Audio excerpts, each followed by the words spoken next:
নমস্কাৰ মৰমৰ ছাত্ৰ ছাত্ৰীসকল আজি মই ক্লাছ 10ৰ মেথছৰ অনুশীলনী 5.2 ৰ 4 নম্বৰ কুৱেশ্যনটো ডিসকাস কৰিম তো তোমালোকে কুৱেশ্যনটো চোৱা 3 8 13 18 ... সমান্তৰ প্ৰগতিটোৰ কোনটো পদ 78 হ'ব তাৰ মানে আমাক কৈছে এইটো এটা সমান্তৰ প্ৰগতি আছে যে এই সমান্তৰ প্ৰগতিটোৰ কোনটো পদ 78 হ'ব তাৰ মানে আমি n ওলাব লাগে ঠিক আছে তো তোমালোকে চোৱা প্ৰথমতে এটা সমান্তৰ প্ৰগতি দিয়া আছে এটো লিখি লম 3, 8, 13, 18 ... ঠিক আছে তো ইয়াতে আমি এই সমান্তৰ প্ৰগতিটোৰ প্ৰথম পদ যেটো আছে এটোক আমি a বুলি লম এটোৰ মান 3 হ'ব ঠিক আছে তাৰ পিছত এইবাৰ d ওলাম d মানে কি হয় সাধাৰণ অন্তৰ কেনেকৈ ওলাও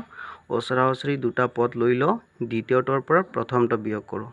মই এই দুটা ল'ব পাৰো নাইবা মই এই দুটাও ল'ব পাৰো যদি মই এই দুটা লও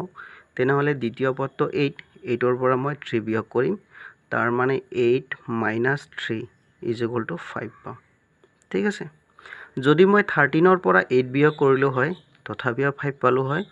যদি 18ৰ পৰা 13 বিয়োগ কৰিলো হয় তথাপিও 5 পালো হয় ঠিক আছে তাৰ মানে এইটো সমান্তৰ প্ৰগতিৰ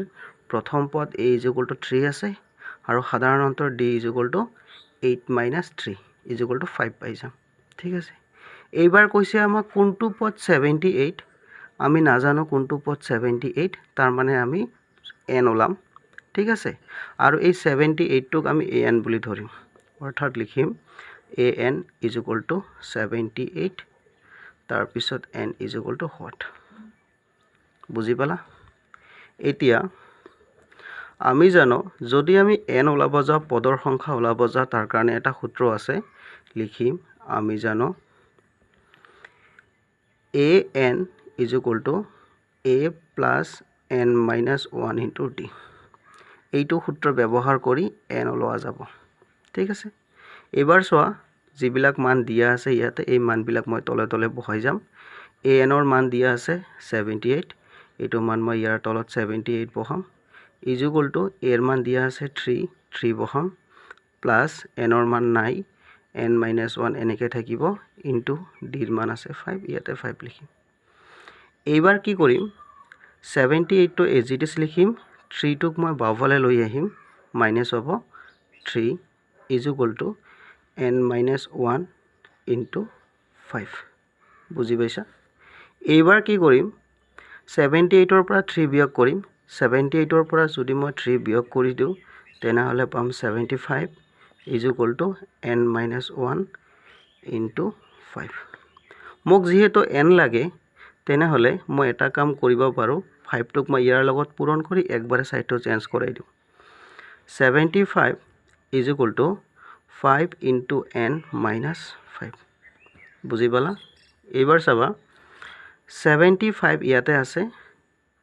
এই -5 টোক মই বাওঁফালে লৈ আহিম +5 হ'ব = 5n সোঁফালে থাকি যাব তাৰ পিছত চোৱা ইমপ্লাইজ 75 ৰ লগত 5 প্লাস কৰিলে আমি পাম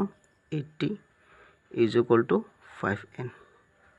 এইবাৰ ইয়াৰ পৰা মই n ওলাম যদি n ওলাও তেনেহলে 5 টো আহি ইয়াৰ তলত আহে মানে হৰণ হয় তাৰ মানে আমি লিখিম 80/5 এইবাৰ ইয়াক কাটাকাটি কৰিম 5 দি 80 কাটাকাটি কৰা যায় তেনেহলে 5 8ৰ ভিতৰত যাব এবাৰ বাকি থাকিব 3 ইয়াৰ লগত আহিলে 30 এটুক যাব 6 বাৰ তাৰ মানে আমি ফাইনালি কি পালো ইমপ্লাইজ n = 16 অৰ্থাৎ 16তম পদ যেটো পাম সেই পদটো 78 হ'ব এটাকে লিখিম 16তম পদটো 78 হ'ব বুজি পাইছা ঠিক আছে থ্যাংক ইউ